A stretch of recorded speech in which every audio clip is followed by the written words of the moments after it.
Hey, yo, what's good with everybody, man? I hope everybody's having a productive day, feeling blessed. And like I always say, it's one life, one chance. We only got one chance to do this right. Let's get it done. With that being said, this one's going to be a delicate video, delicate topic. I've avoided it for a long time. People always want to know about it. But I gave my word that I was going to talk about it and speak about it. So, you already know, though. Thanks for, liking on my last videos, man. Y'all run that Chito Rana's video up. That was a good one. I appreciate that. So, with that being said, hit that subscribe button. Hit that like. Always leave a comment. Let me know what you guys think in the comment section. Check the links in the description for my Apple and Spotify music. Run Tales from the Hood up, man. Go bump my music. It's all I ever ask from you guys is stream my music. Thank you guys for tuning in, and thank you guys for support. I get a lot of love lately from my subscribers. A lot of people been in my Instagrams and everywhere else just telling me what music they bump, what song is their favorite. I appreciate that. That's all I ever wanted is people to stream my music, help me out in that aspect because, these labels and, just blowing up and just making it in the music industry, they look at numbers. They don't really care. They want numbers. That's why I've been sharing my Instagram on my YouTube so everybody can go follow me on Instagram, like my post. I'm just working all angles and doing my best. I'm working hard. I'm working as much as I can. I dropped Rabbit Season on my old YouTube channel, and honestly, that one before I deleted it, it got up to 8,400 views, and a lot of people were liking it. A lot of people were sharing it. Had a couple of haters and a couple of people that didn't like me in the comment section, pretty much roasting me, doing what they got to do and saying what they got to say. So when I dropped that song a long time ago, like I said, the moment I paroled, I did make the ignorant mistake of, trying to reach back to my hood, seeing what's up with everybody, kind of overlooking the fact that, I'm at SNY, they're still active, they still got laws to abide by, they still got big homies they answer to. But I looked at it like, man, this is a hood thing. This wasn't a political thing. My neighborhood wasn't connected politically, only SF was. So I was reaching back to my homies like, what's up, man? How you guys doing? Just checking on people, checking on my homegirls. Because these are the people that I put in work for, that I did dirt for, that I actually went and did time for. And I can honestly say out of my hood, I'm the only one that did the most time. And I'm the one that did a lot of things that these individuals should have been doing. Or if they did, they didn't get caught for it. But it wasn't to the extent that I did it. I got heavily involved in the gang life and the gang culture. I got heavily involved with these big homies. I wasn't just out there representing a number and representing a hood and representing a hat and a color.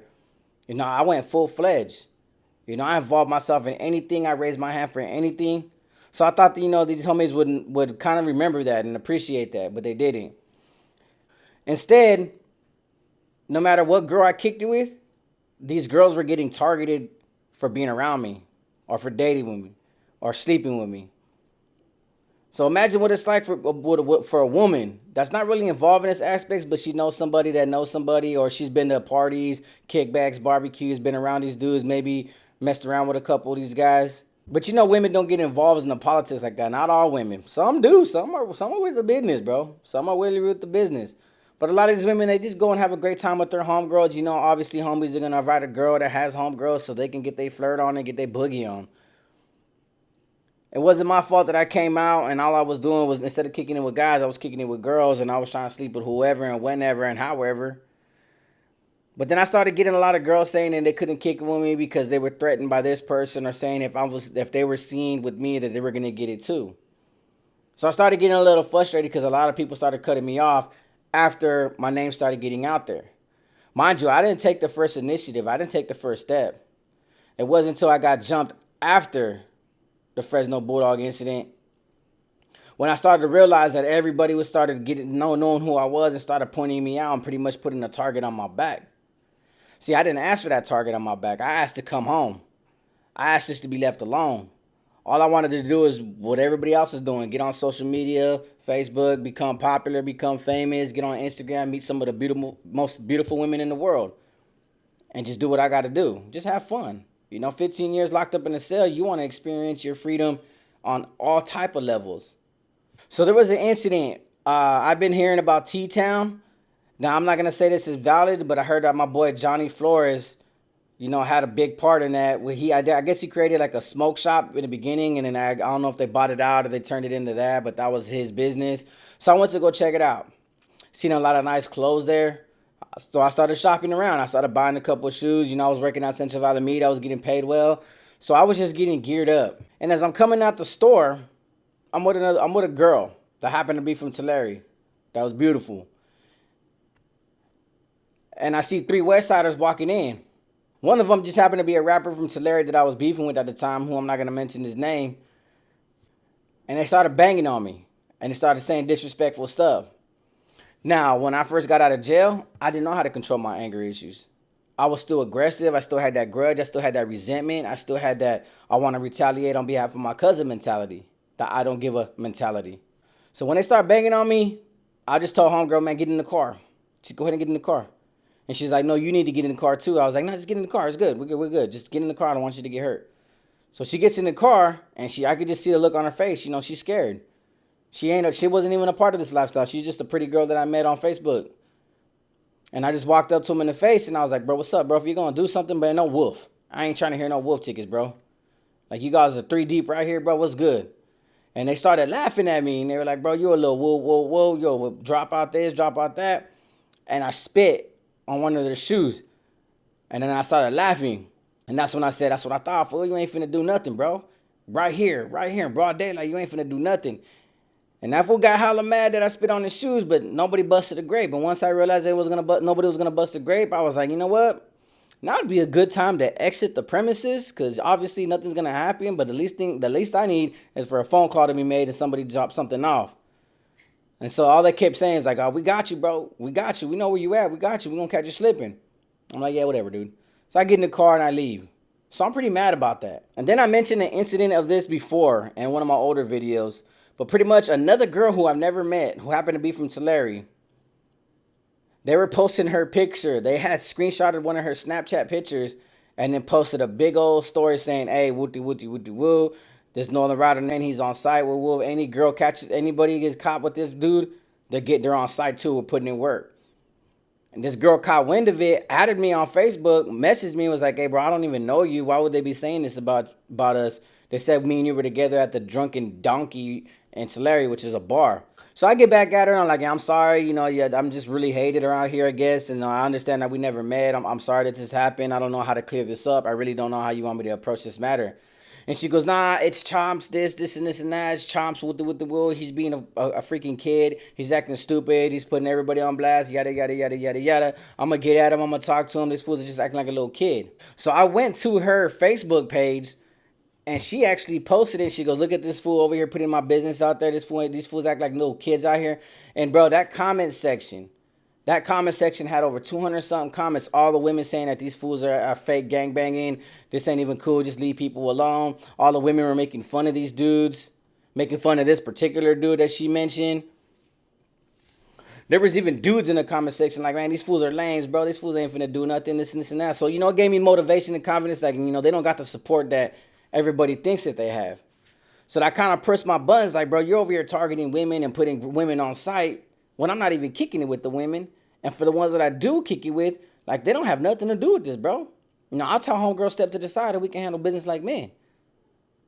When I was working at Central Valley Meat for a little while, I ran into a homie from Hanford. Me and him locked him in the locker room. He banged on me, I banged back. We squabbed, got a good one in. They separated us. They separated us to 2 different buildings so we would never see each other. So little by little, my aggression and my anger was building up. It was building up. Then the trial on behalf of my cousin, rest in peace, was still going. And that trial was killing me. Because these dudes, one of them was paralyzed from his neck down, so he was pleading that he couldn't do prison time based on the fact that he's paralyzed. So they wound up putting him in a home. He didn't have to go to jail. He didn't have to do prison time. They put him in a home, like a caregiver's home, so they can take care of him while he's over there on Facebook making Instagram pages. Found my Instagram page and was shooting me messages talking just smack. Like, yeah, that's why I smoked your cousin. Obviously, he's paralyzed from his neck down, so somebody was doing it for him. And they was talking about the music video when they pissed on his grave, and that music video went viral before they took it down. Well, his co-defendant winds up telling on that dude to try to get a lighter sentence just based on the fact that he's pretty much done. He's dying. They're ready to pull the plug. The family's ready to call it quits, and he just recently passed away from natural causes in his body. His body's shutting down. While his co-defendant's gonna probably get life instead of the death penalty, but he found an easy way out. You know, he's doing life, but he still gets to live. My cousin don't. So after I got jumped in Visalia at the 5 seasons or the 4 seasons, whatever it's called, like I lost it after that. Bro, there were people sending me screenshots of people's Snapchat stories. Like, hey, bro, they posted your picture right here. They were taking pictures of my old Instagram, posting them. Hey, this fool needs to be met with extreme force. He's an immediate threat. He's this and this and this and this and that. So I did get out of hand my first year. While I was on parole, I was posting Instagram videos, freestyling, rapping over beats, this and this fool. I made diss songs about these guys in Tulare. You know, I was walking around posting pictures in my Instagram stories with bangers. Like, what's up, fool? Try me, bro. Try me. I was driving to Tulare a lot more, just driving around my hood, fresh off of work, just looking for problems, looking to instigate stuff. So I wound up moving to the north side of Visa, and I needed my own apartment. I had got into it with my brother, got kicked out of my house. I was homeless for a little bit, then I finally had some money saved up, and I put it down on a down payment on a room. Dead middle on the north side. I was messing with a girl that I knew back then from Tulare, but her brothers are still active. And she decides to take me to her house. So I go there, and these are the same brothers that abandoned the homie Junebug when the homie Junebug got stuck. I didn't trip. I didn't care. That's past tense, bro. I was not worried about the past. I'm just trying to get my issue vividly. Well, they didn't want me there. They told me I needed to leave. There was two homies from Tulare, one homie from Woodlake, and one homie from Farmersville. They were all smoking bud. And they were telling me to leave, and my arrogance back then when I was younger, when I wasn't thinking straight, when I was mad, I'm just sitting on the couch laughing like, bro, y'all ain't finna do nothing, bro. Nothing. So instead of drawing down and just lighting the whole house up, I was like, bro, I'm willing to go down with any one of you guys one-on-one, bro. I go, if you could put me to sleep, bro, I'll bounce. If not, man, I ain't going nowhere, bro. You just mad because I'm your sister. Straight up. Well, I wind up getting down with the homie from Farmersville. And they let us get down one-on-one in the middle of the street. And it was in my pocket. It was stuffed. It was one of those ghost ones. So we locked. And we locked good. It was a fair one. Neither one of us won. I can honestly say that. But when we were winded, it wasn't really the homies that told me to leave. It was the baby mama of the house. You know, her kids were there. There was a lot of commotion. She was telling homegirl to tell me just bounce, bro. She don't want no drama. She don't want the cops to come. You know, they were growing weed. I think it was called a birthday cake. They were growing weed, so they didn't want to mess up the operation. So I was like, all right. She goes, I'll give you a ride. And I was like, nah, I'm good, bro. I just live around the block anyways, bro. I don't need no ride, bro. But me and you are done. I can't be a part of this, bro. You're going to get me caught slipping, bro. You're going to get me hurt. Well, she took offense to that. She kept trying to go to my house, trying to come in, get her issue, little quickies. And I kept telling her, like, nah, I'm cool. I'm cool. Like, I'm done. I'm gonna move on to bigger and better things, but I'm gonna look for something else. She didn't take that lightly. They didn't know where I lived. They just knew I was with her. So what did she do? Told them where I lived. There's a homie from the west side named who we've been beat. I've been beefing with that fool since we were kids, bro. And there's a homie from the west side that happens to be her baby mom, her baby daddy. We mean that fool been beefing since we were kids, bro. We were like real beef. Like I beat him up with a baseball bat type of beef when I was younger.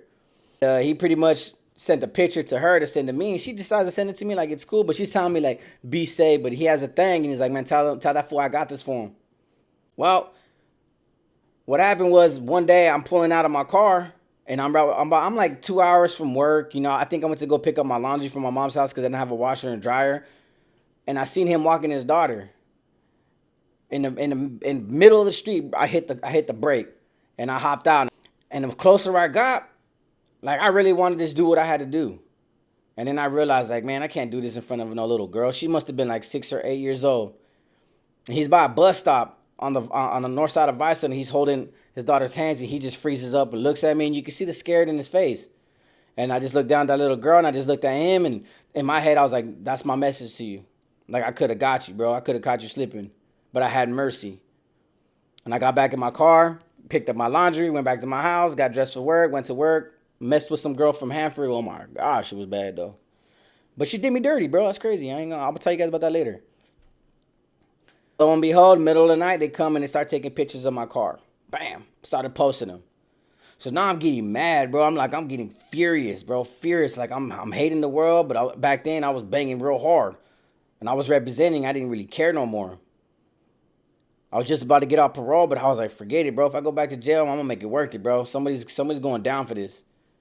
I wound up getting with Tani for a little while. Everywhere me and Tani went, somebody was approaching me. What's up, fool? This and this and that. No matter what city I went to. And I'd be banging back like, fool, do something, bro. Do something. Like I was putting her in a position where she could have got hurt. And then she had a red Dodge Challenger. Bad. And I put 24s on it. Black rims.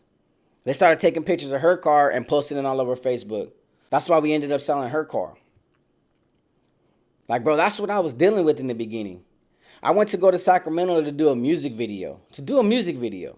I was only an hour and a half there, and my mom calls me hysterical that they pulled up on my mom's house in a green Honda. We're right there with guns, loading them up. I got the videos and everything to this day. And they did what they had to do. Left my mom in a panic. My brother wasn't there. Like, bro, they were coming after my family now. So what is a man supposed to do in these kind of circumstances? Yeah, I brought it upon myself, but in all actuality, I really didn't. I didn't come out here posting anything about riders. I didn't come out here to do nothing. I came out here to have fun. And then they forced my hand, and then my ignorance and my stupidity, my arrogance got the best of me because I couldn't control my emotions. So my mom told me to stay in Sacramento for the weekend. Don't come back. Just be safe. Woo woo. But I had to turn my car in. After I fixed it, I turned my car in and got a new one. So when these rappers from Visalia dropped Rabbit Season, like I was already to the point like, man, thug life, bro. Thug life. I'm just going all out now, bro. Like it's gonna happen eventually, bro. I might as well be the one they just speak about instead of them talking about me. So I made that song back in retaliation to these guys for them dissing my cousin, for them dissing the homies. And I dropped it, and honestly, that's probably one of the biggest and most popular songs that was streamed. And when I dropped it on my old YouTube channel, it went crazy.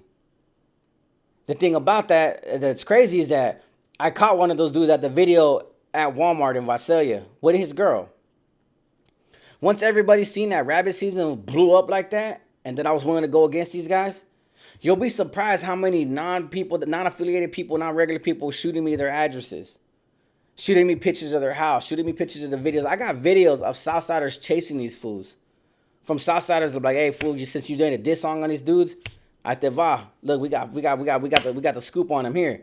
They're chasing this fool, and this fool's running in panic. But like something in my mind changed. Once my girl got pregnant, I was like, nah, bro, like I'm trying to see my son grow up into this world. I'm not trying to go back to jail. And I remember somebody making a comment like, oh, bro, you were active before, and all of a sudden you got a son, now you just the father, you ain't active no more? Like, no, I never was active. The thing was, I wasn't out here pressing nobody. I wasn't pressing nobody's line, but people were pressing mine. So when I did that song, and all honesty, since that song dropped and it got big, nothing's really happened. Yeah, I get the usual threats here and there. Yo, you're going to get caught. Well, we can't wait to catch you. They tell my mama, they tell my brother. They always tell my brother because my brother hangs with everybody. But I get those messages and I just let them go in one ear and out the other. Because at the end of the day, bro, I was stupid for making that video. That's why everybody keeps asking me to do a music video to Rabbit Season, and I won't do it. Because I'm not trying to do that anymore. I'm not trying to rap beef with nobody. I'm not trying to street beef with nobody. The only reason I got involved and I started acting out and started doing things that could have put me back in jail for a long time, it's because back then I didn't really care. A lot of people say they would do this and this and that, bro. Get jumped 3 times. One of them was my Bulldogs. Get your car shot up when you ain't even in it. Get your past shot up when you ain't even there. Get your girl and your kids posted all over social media saying if we can't get to you, we'll get to them. You try living like that every day. And I still live like that every day. So when I seen that this YouTube channel was going to be a success, I said, nah, my son's on the way. I have an opportunity to make good money and get us out of here. Give my son a better life. That's what made me so different from a lot of other people. A lot of people would have just went with it. I found this as an opportunity, like this is the time to change. This is the time to make a difference. This is the time to be successful. I have a chance to finally once for my life to be successful. And I took it and I ran with it. So I didn't want to make this channel about gang banging and beefing and this and that. I said, you know what? I'm going to talk about the truth. If these guys want to have a reason to hate me, I'm going to give them a reason to hate me. Because I'm going to make sure that the young generation that they want to bang their hoods doesn't bang their hoods. I'm going to make sure that these young generations know, like, look at what you're going to get into. You can either end up in life in prison or you can end up in a position like me, falling from grace, abandoning the politics because you want to change your life and you want to just do good and live a normal life. And you're still going to be targeted for it. So no matter what, this gang lifestyle is a lose-lose situation. Either you're going to be active and spend the rest of your life in jail, or you're going to be non-active and have a target on your back anyways. But once you're in, there's really no way out. And while there's going to be quite a few people like, you weren't doing that on the streets, you weren't acting like this on the streets, you were out here banging this and this and that. Yeah, that was back then. But just guess what? People can change. And one thing I've always been good at is learning from my mistakes.